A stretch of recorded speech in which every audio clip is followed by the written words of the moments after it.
Welcome to part three of chapter seven, Retention and Motivation in Laura Portalese's Human Resource Management. This is Dr. J. Kent Gregory, and we'll wrap up chapter seven. Uh, so, what we'll talk about in part three are some implementation strategies that have been proven to work. Some of these are going to be fairly obvious. And the other thing I want you to think about is which ones of these have we heard about being used from the guest speakers who've come into class this term? So one, salaries and benefits. This is the standard retention policy. So it's got to be a standard process. There has to be a pay communication strategy.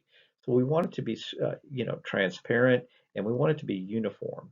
And then there also is should be paid time off, either for vacations, sickness, personal days, holidays, right? Uh, so training and development is an important aspect of retention and motivation, and this allows employees to experience growth. It also, rebounds to the benefit of the organization as you get more highly trained employees. Performance appraisals. Should be a formalized process to assess how well an employee is performing, and these can be used as goal setting opportunities. However, I want to give a very strong caveat to this in that the person doing the performance appraisal has to do it in a non-threatening manner, and that person who's doing the appraisal has to be trained to do it.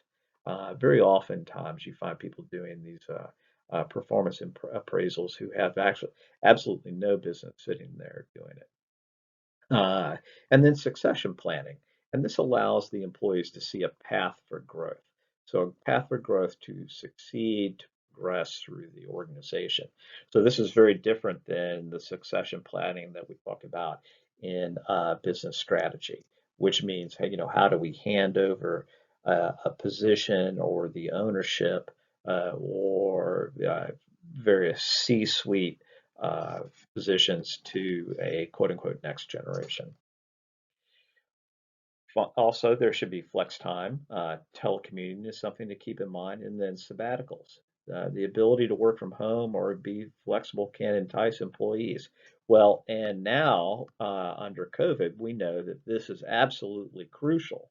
And what will be interesting for us to see is how much this idea of telecommuting and flex time, particularly telecommuting and working from home, becomes a fixture after we emerge from the COVID crisis.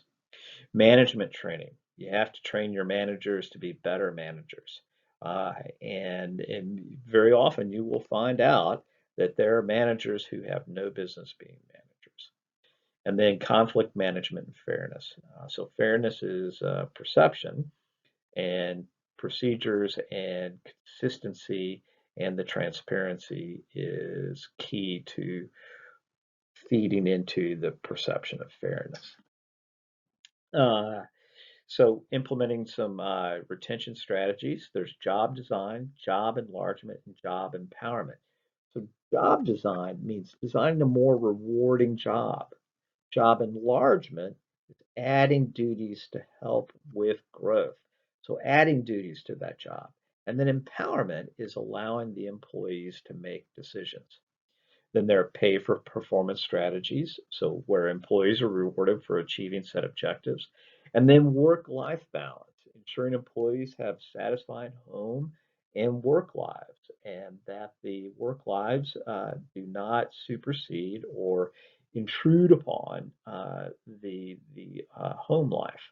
And I think this is another aspect of things that we will find is incredibly more important as we emerge into a post-COVID reality. Some other strategies, on-site daycare or assistance. We heard Chuck Sage talk about that in at Super ATV. Gym memberships or on-site gyms, on-site dry cleaning, drop-off pickup, car care, on-site yoga or Zumba, I'm sorry, Zoga classes, and then summer Fridays when all employees work half days on Fridays. Various support groups for cancer survivors, weight loss, caring for aging parents, all sorts of things. And these are just some ideas that one can use. So uh, those are some, retention strategies. Technology's role. So technology is becoming more and more important, which is sort of stating the obvious, but it can also help streamline the talent retention process and enhance the talent retention process. You can have a learning management system. This is a training process. You can have career development systems and succession planning systems. So this allows the employees to see a career pathway and helps them to assess their own skills and abilities to achieve along that pathway. Performance management. This allows managers and employees to use performance reviews and assessments as a tool to further their personal development. And then goal management. It allows a technological goal management solution, allows the department and individuals to set goals and measure those goals, which results in continued human capital development.